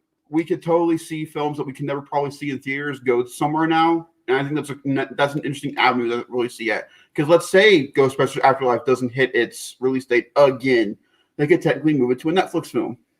And it would work because Finn Wolfhard's part of it. It's a great way to promote it. You could say Finn Wolfhard from Stranger Things Season 4's new film Ghostbusters Afterlife is coming to Netflix. It would work. I'm not agreeing. Also, the Chris Miller, whatever that's called, the Machine movie. Went over to Netflix. Yeah, that was a Sony original or to begin with, and then they sold it. So yeah. But Netflix is buying everything, Jacob. You know about the story more about the story more than I do. So, Knives Out, which became a lot of people's staple Thanksgiving film, as it does radiate Thanksgiving. It just does. And also, that sweater deserves to be watched yearly. It does. It truly does. That Southern accent. Nope, just that sweater. And so Netflix decided that they were going to buy for $450 million the next 2 sequels, not 9, which we're agreeing with. 9 we're agreeing with, but only 2 were being currently. It makes more sense when you see out money wise, production wise, that they were going to do 2 more at least. 9 were in the talks though. For Netflix bought out the next 2. So the next 2 films, when they come out, which one was supposed to come out this Thanksgiving, so we'll see if that will come out on Netflix during Thanksgiving time. I think it would be a real crime if they don't release them on Thanksgiving. So we will see what they decide to do. Or instead of us not getting the first, of us not getting the next one, that they say on Thanksgiving you can watch Knives Out on Netflix. Well, yeah, I mean, I would be something. It's on Amazon Prime right now. If you can't put out the sequel on Thanksgiving Day, you could say, "Well, hey, we're putting Knives Out, the first one, on Netflix." Yeah, what I mean is that I really hope that they don't. They're like, the next one comes out in May. I agree. It needs to stay. It's a Thanksgiving film. It's a holiday movie. And Knives Out wasn't even intentionally a holiday movie. It just turned into a holiday movie. Now, was Knives Out a Sony project? I don't actually know who produced Knives Out. It would make sense going forward with both stories that, first would be Knives Out, and then it was like, well, we like you very much. We'll just bring up the rest of your projects. Was it Sony? Ryan Johnson. Okay, hold on. It's not going to tell us. It is. I just had to type in company. Lionsgate. Okay. There you go. See? Just had to find it. Oh, yeah. Lionsgate's going to be selling a whole bunch of shit for sure. They need to. Lionsgate's going to make cheap horror films from the time now until they are officially DOA. They're no longer the Hunger Games that they were. No, they weren't. Watch Chaos Walking. And Hellboy. All right. Moving on to Falcon and Winter Soldier. Episode 3 was Sharon's episode. Episode 4 was batshit crazy. Yeah. And I told my brother this last night. It's crazy to think that, at this point, we'd still have like 3 episodes left or 4 left of WandaVision. We only got 2 left, pal. I would also like to mention, also, by the way, if anybody was curious, episode 4 of Falcon of WandaVision was the going backwards in time, like the previously on episode. Yeah. So that's what we would have just experienced. With Falcon and Winter Soldier, I'm going to talk about, this is all spoilers, by the way, so you have to watch a TV show to know what we're talking about. Or you could just be here for the conversation, which is cool. You don't have to watch a TV show, but spoilers. For Disney to do what they did at the end, not killing Lamar, which was shocking.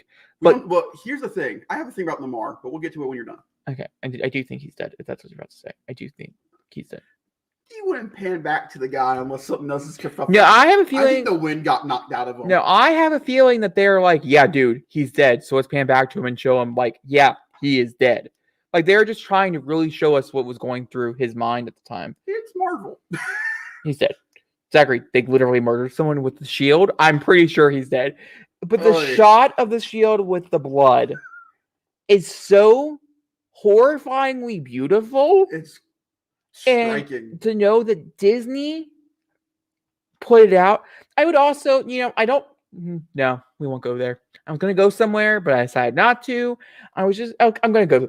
Why is it that Love Victor, which has gay content, can't be put on Disney Plus, but we can show people getting murdered with the shield of hope? What's the difference? Sorry, I digress. I'm just saying this felt very TVMA It was for Marvel. and the worst part about you saying is that they didn't show it happening, but the act of the shield being used as a bludgeoning weapon. And then also seeing the blood with the hand. We've seen blood in Marvel movies though. That's no, not like new. like this was like aggressive. Like this was he is dying. We are murdering. This felt very Winter Soldier fight scene, Civil War fight scene-esque. And I love the contrast. Someone put the Civil War scene when Cap uses the shield to fight Iron Man to this, and seeing Steve does the exact same shot of pulling the shield over, but what he does not do, kill Tony. He realizes to be the smart, be the person that he is, and not do the wrong thing. But and you have to, no one's talking about this either. When you look at John's neck, you see the puncture wound when you put the serum in. Also, something else that John does in this episode that I found to be very fascinating is the head tilt. Did anybody else realize he did the head tilt? The more I see of this guy, the more I want to know about him. I guarantee you the next episode is going to start with a hearing with him in front of a court saying, "We gave you this mantle for a reason, and you just abused its power. Thank you." He's going to get pissed and try to get the shield back. I don't know. I don't actually think so. I have a strong feeling that that's not going to be the case. Weirdly enough, I feel like the repercussions for this are going to be small. And I think it is a conversation. So what, you think the garbage going to wipe it away and say it never happened? Yep. Saying it was all fake? Yep. Saying that this was a stage performance to show it's not an important move, and then we're gonna have, I'm assuming, protests and type of thing. Why not? Or they could this be really stupid dark. A white guy in an American suit with the shield bludgeons a guy, nothing happens to him. But let's say in the next episode, Sam kills somebody on accident and they get on his ass for everything. No, I don't think so. I think be a good counter. I think Sam is not going to kill anybody. On accident. No. I personally, out of this whole entire TV show, we've been having this long conversation. First, I got to ask you the $1 million question. Huh? Would you take the super soldier serum? Fuck no. After watching what happened to him, you have to understand it's so different with Steve. He was in a controlled place with a controlled substance going through him with the man who created it. He knew exactly how much to give him. John just went all willy-nilly with it. Yeah, but John was also a psychopath before he took it. We don't know that. Zachary, he has never given me a good vibe. I've never got a good vibe. 0 vibes were given. None of them were great. I'm not upset with either Carly or John in the scenarios that they were going through. John's been put in a society where the government. Are you defending John Walker right now? I'm not defending the actions that he's taking. I'm just defending on the fact that he has to do what the government tells him to do.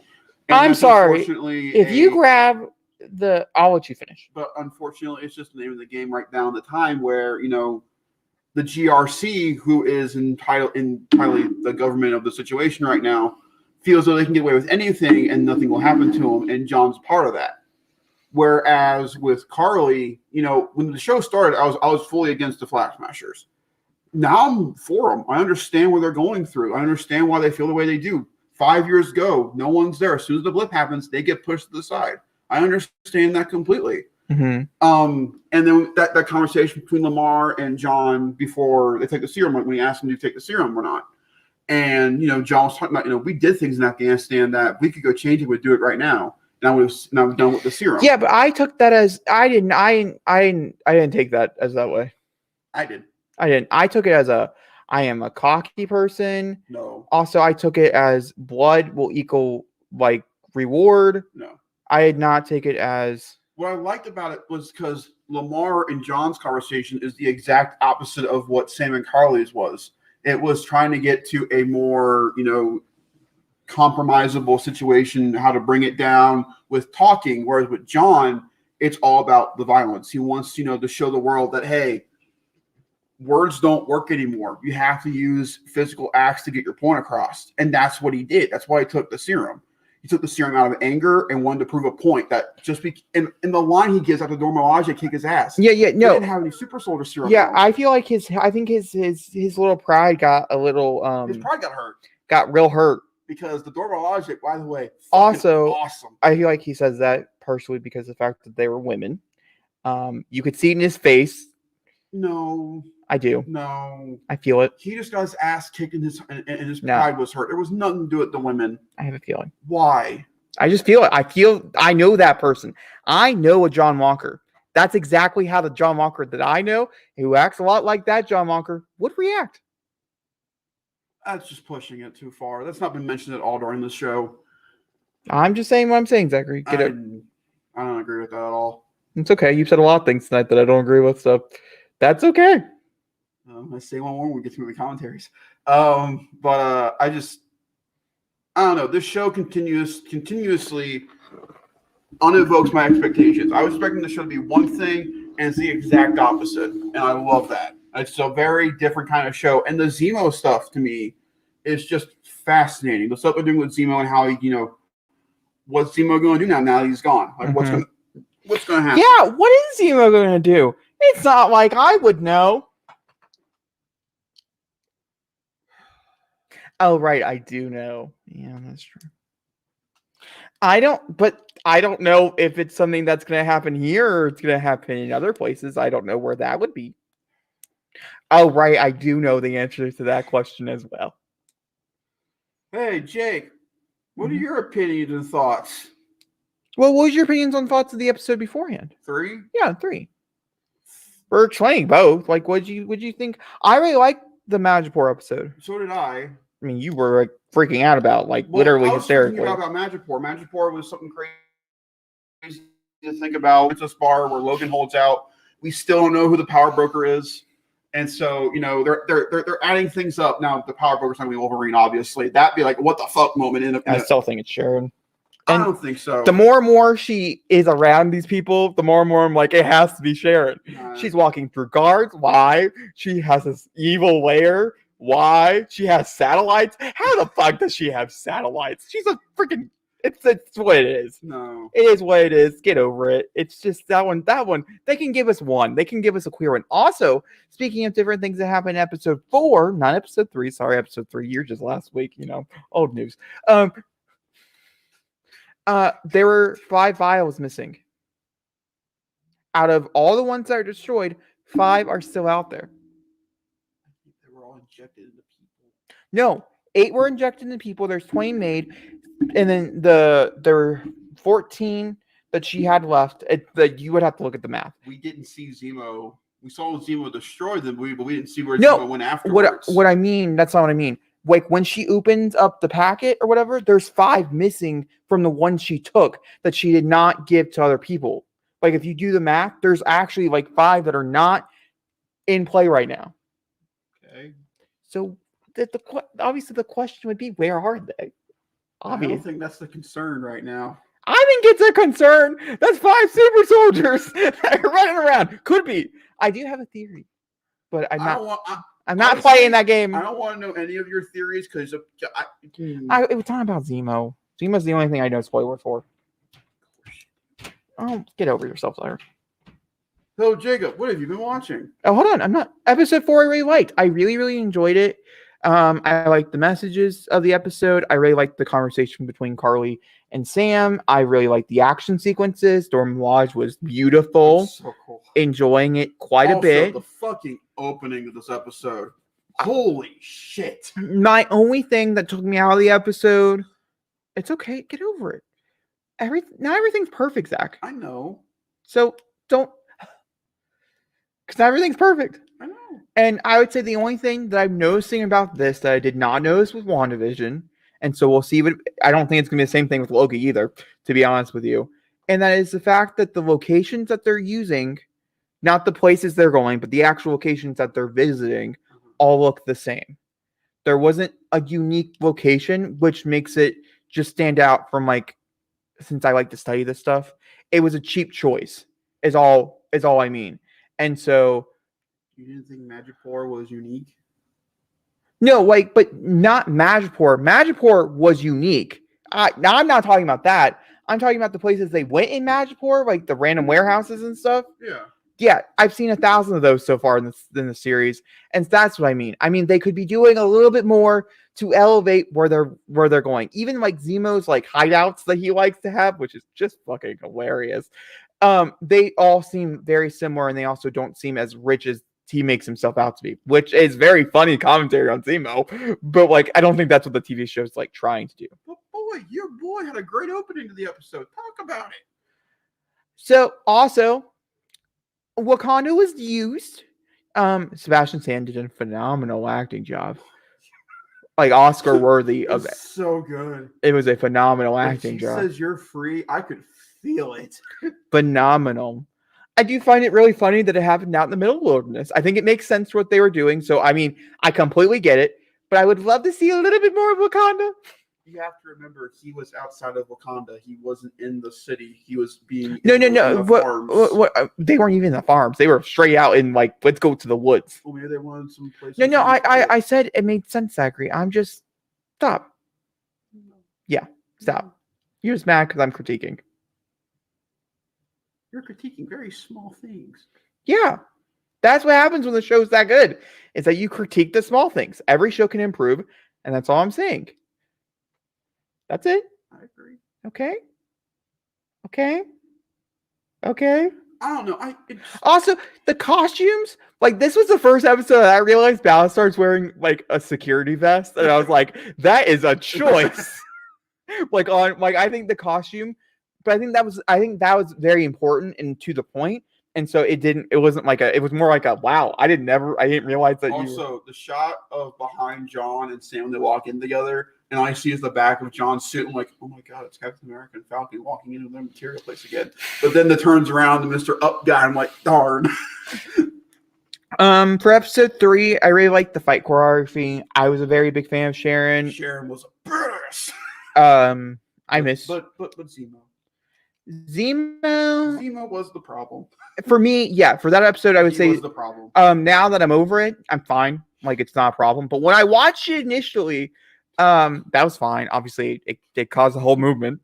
Literally, it was so funny. I watched someone go, it took 1,334 days to get to the release from tweeting the release of Snyder Cut to release the Snyder Cut. 6 days it took for the Zemo Cut to come out. Zemo is just not the character that the MCU introduced. I'm getting over it. I'm getting over it. Civil War, if you don't know, is one of my favorite like MCU films of all time, which is why I felt personally attacked, I think, about Zemo, just because it just did not reflect the character that we met there and or the story that he was telling. He also, I'm not going to say one. Just let me talk. And so also, the mask. You cannot use a supervillain mask just to throw in a stunt double. And that's exactly what they're doing. And it's a choice. And it's a choice I don't like. Once he puts on that mask, he's got to... I mean, the actor's so good. And so I get it. But like... man. It's fucking phenomenal. And which is why, he's a rich billionaire. Sure. Whatever. He's so good. He can do all these fight things. Yeah, sure. I'll believe it. He does this. Sure. I'll believe it. And that's all because the actor. That's not because of the writing. No, because I think I think the writing really underdid itself with Zemo in episode 3. Episode 4, now that he is the character that they made him out to be, he's great. But you know what I loved more about episode 4 than the past 3? I love the fact that the show dropped the comedy. I love the fact that it dropped the buddy comedy aspect between Bucky and Sam. I love that it dropped the comedy thing about Zemo. I thought episode 4 was hilarious. There's parts of that that were so funny. No, but it dropped unnecessary comedy. I don't think so. Yeah, it did. To me, it did. It dropped unnecessary comedy that we didn't need. I didn't need banter back and forth between Bucky and Sam. At this point, we don't need it anymore. It's a serious situation. They were getting used to each other. Now they're used to each other. They can drop it if they want to. It doesn't need to be a serious buddy cop movie. I'm just happy that we're getting back to what I think where Winter Soldier and Civil War strive better, and it's when there are more serious dramas about what's going on in the world. That's where Winter Soldier and Civil War work best, and that's where Falcon and Winter Soldier working best. It feels like a continuation of that story. Cool. All right, Zachary, what have you been watching? I watched a movie about a monkey and a lizard. I don't know if you did. I It was did a- not. it- I watched a movie about a monkey and lizard that fuck in the end. I don't think it was the same movie though. No, mine was a fan edited movie about just a straight stuffed animal, lizard, and monkey finding each other in a bedroom. It Oh, was weird. It grossed like $300 million though. I don't know how that happened. oh, good for it though. Yeah, we're talking about Godzilla versus Kong. Oh my! They do not fuck in the end. Oh Just my to point that out Godzilla! there. I unabashedly love this movie. This movie is so good. Is it stupid? Yes. Does the story make sense? No. Is it fun? Yes. Watching Godzilla laugh at beating Kong is one of the funniest things I'll never forget seeing in a theater. It's just him going like this. Because he got the upper hand. Now remember, we are talking about this without spoilers. Then I'm going to stop talking because I can't do that. That's perfectly fine. I'm just letting you know it is a fresh movie. This isn't like it's a movie that's been out for 10 years. People have not seen it yet. Then I'll be quiet. Is all. Go see it. Yeah. Just do it. And that's fine. What else have you been watching? I watched Godzilla King of the Monsters, Mhm. and ever since watching, so I also watched Kong Skull Island with Mom and Tim. I've now gone back and watched the previous two after watching this. I have to say, this movie, Godzilla vs. Kong, elevates the other ones. Godzilla King of the Monsters is a lot more fun now, knowing where it leads to. Same thing with Kong Skull Island. And Kong now is just my favorite MonsterVerse person to watch. He's just more fun to watch. Godzilla is just a lizard that does this. And then runs. That's basically Godzilla. Let's see. I started a new TV show. Oh, what'd you start? I started the IT Crowd, or the It Crowd, as it's called. It's a British comedy, and it is just dry humor at its best. The two main characters, the one guy is from Bridesmaids. It's I forget his name. And then they have Moss, who is the guy with the crazy curly hair, and he's like, I have to do this today. And he's just so dry about it. They tell a great story about them hiring a bunch of strippers, not fucking them, and taking them to a carnival, and just having a great time paying them half. It's funny. I started watching that. I continued, but the show I want to talk about that needs to be talked about is Star Trek Discovery. I slept on the show. This show has made me cry. It's made me laugh. I have not been this invoked in a sci-fi thing since Star Wars: The Clone Wars. This is better than any Star Wars thing I've watched in the past year. It's better than Mandalorian. It's written better. The characters are better throughout. But what I love about the most is that each character gets a moment to shine. Every character has something going on in their lives that I care about, from Saru to Tilly to Stamets, everybody. And this is the best I've seen the girl from The Walking Dead. She is so good in the show. She fits the best here. But the one thing I don't like, and he just got introduced, so I have to give some time, is Spock. Oh, yeah. Spock's weird because Spock's got a low voice. I'm so used to hearing, that's not true, Spock. That's not true, Captain Kirk. Logically, we like this, but he's like, logically. It's weird. Mm-hmm. He's like the beard and all that. I kind of get rid of it when we get to next season. It's weird. But I've grown to really like Star Trek while being here. Next Generation, a lot of fun too. I want to start Picard again. So I'm done with my rewatch of Next Generation. Start Picard again. This show is so good. Now I understand where people don't like it because it's not true to Star Trek because there's a lot of violence in the show and it deals with all that part of stuff. But I think the coolest part about it is that there's a gay romance in this show from the beginning to where we are right now. Not even talked about. It's just there, and it's a focal point to where the show is going. It's beautiful how they do it, and it's so well done. It's absolutely so well done. And hey, our boy from Inhumans, the guy who couldn't talk, gets to talk in this show, Jacob, and he can talk good. He's not being held by his powers of not being able to talk. He can talk great in this show. He's great in the show. Also, I think females are used very well in this show. The fucking costume and makeup in the show is stupid. And it's like you said, I'm watching an hour-long movie every time I watch an episode. I love it. It's my favorite thing I found so far in 2021. I love Discovery so much. Cannot wait to continue it. Let's see what else. I'm trying to think. Caught up on my Achievement Hunter, which I know you guys don't care about because it's not movie or TV related. It's just for me personally, it's something to keep me maintained. I watched A Week Away. Well, minus apparently what was a really bad opening. I watched the rest of A Week Away. Go watch A Week Away just to say you've watched A Week Away. It's a good movie. The music in it's really, really good. But there is a scene in this movie, guys, that'll make you laugh from ear to ear. Oh, it's funny. Let's see what else.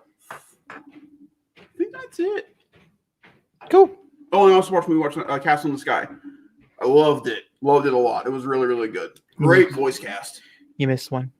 Did I? You did. Oh, Nobody. I saw Nobody. Nobody was good. That shows you how much you like Nobody. I like Christopher Lloyd in Nobody. The movie was good. Okay, the movie was okay. But Christopher Lloyd was fantastic. So When I told you who that was in the theater, you're like, what the fuck? So I watched Nobody, which I liked. I watched Godzilla vs. Kong, which I really liked. I don't know if I'll really like it when I watch it again, but I will be watching it for a second time. I watched a little bit of Grey's Anatomy. Oh, Invincible. We watched the first episode of Invincible, which I've already talked about, so I won't mention it here. I watched Shameless. Currently going through Shameless right now. I watched Hide and Seek, which was weird. Did it hold up? No. The acting was phenomenal, though. Yeah. On a side note. But yeah, and I know it's because I knew the twist. If you didn't know the twist, yeah, I'm sure it hold up just fine. But I knew the twist, so it, yeah. I genuinely don't know what else I've been watching. You watched Castle in the Sky?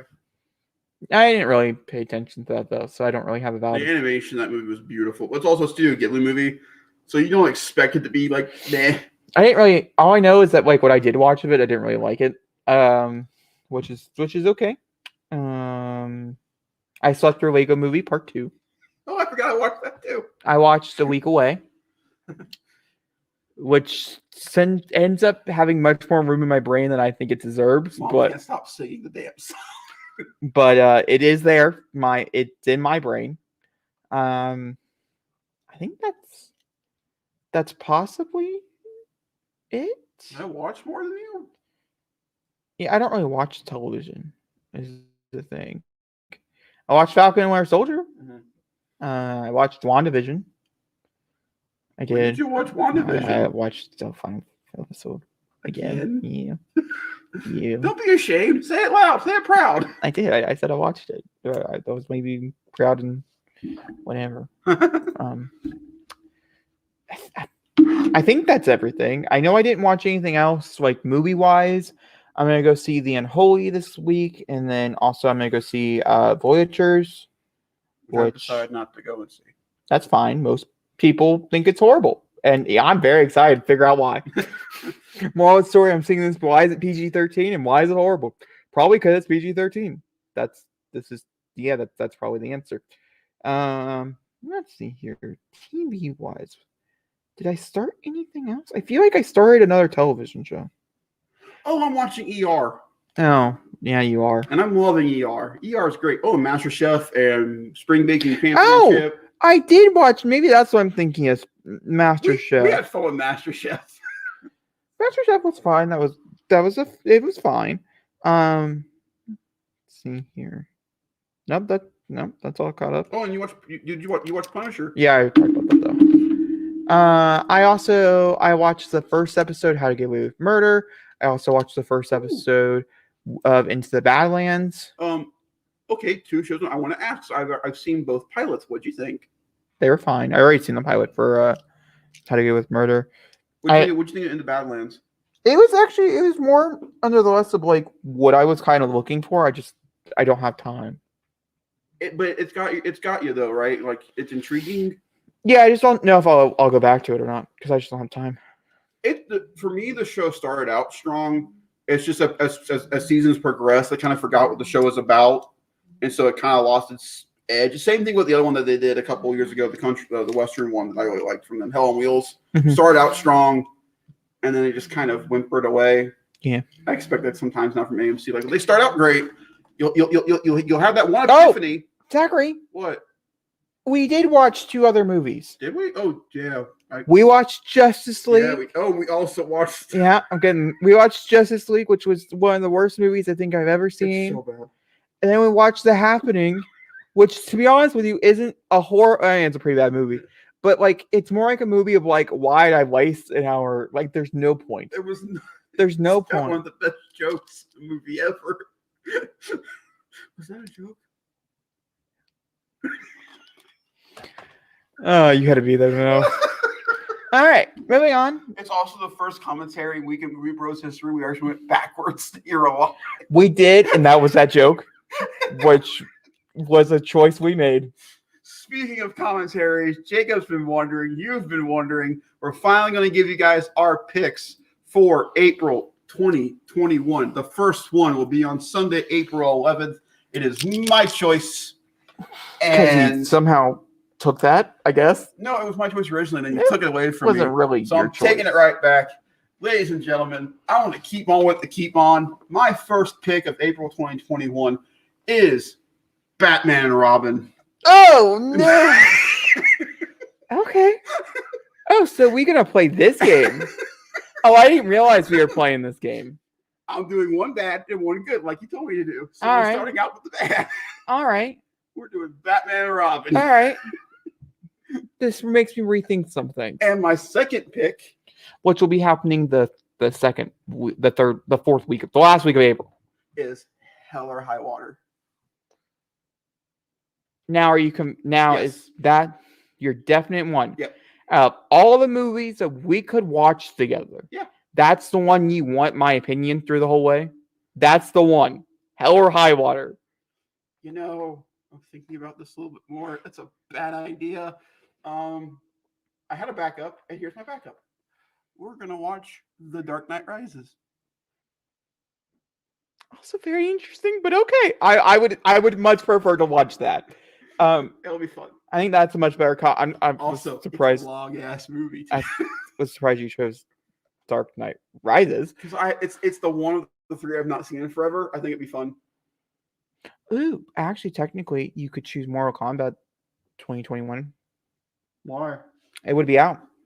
Comes out that day. Yours is not till that day. Yeah, but so then it might change Mortal Kombat when we get to it. I don't want to say Mortal Kombat like what Godzilla vs. Kong, so I watched it. I've seen Godzilla vs. Kong twice now. We will be watching it again. But I don't want to ruin it. So Mortal Kombat, I want to wait till I see it. If I like it, then I'll say we'll do it or not. okay, well, moral of the story, anybody overseas says it's the best thing since like wine, like since like bread. Like if you like Mortal Kombat, there's no words. That's what overseas is saying. So I have a feeling this is going to be just fine, Zachary. All right, my movie on Thursday, the 15th, April 15th, possibly. It's going to be another one of those days, isn't it? Possibly. We'll see. This might end up getting moved to either earlier in the week or later in the week. We'll see. Much like real movies, we keep moving them. Well, it's just because Thursday I'm seeing 2 movies in theaters, and so we'll decide if I want to come home to watch another bad movie. You know, it just depends on what my body can take in one day. Your picks. So I have 2 picks for this day, so it's going to be up to what I ever choose. This is not the bad one, so he can rest. I just know one of those picks is going to hurt my soul. It is. Oh, I'm picking a good one for whatever soul I'm hurting. So we have either Catwoman, Halle Berry, which if he chose Batman and Robin, there's a good chance that Catwoman won't happen. We also have The Raptor Pastor. I forgot. Which I think will be a great time. So there's a good... Can you say that title again real quick? It's like The Raptor Pastor? Honestly, no, I feel like that's what we're going to watch. It's truly a bad movie. That's a raptor. That is true. Oh no, Zachary, no, you'd be right. So then we would watch Dark Knight Rises. My choice is the last week of April. Yeah. It's because of how the schedule. Yeah. And then my second choice, well, I chose that. I told Zachary I would not pick a movie that would disturb him until May. I lied. as I do. I know what it is. I decided that I want him to experience I know it. Say it. Ari Aster's Possible. Midsummer. No!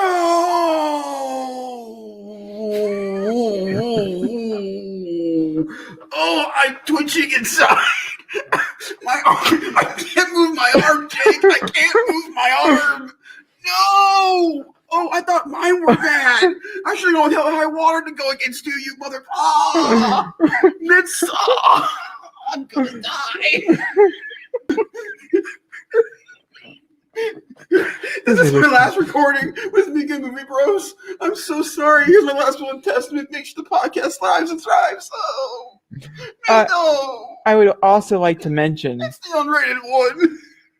I don't actually know because we're going to have to use my laptop, which is yes it is, because I have Apple TV on my PlayStation. Oh, you got fucked on that one. I'm sorry. So we're watching 2 3-hour films back to back. That's a great time. I would also like to mention, just because I like to give them a little revved up for the next month, May is also a horror film. So I'll be down. No, we have 2 weeks before you're down.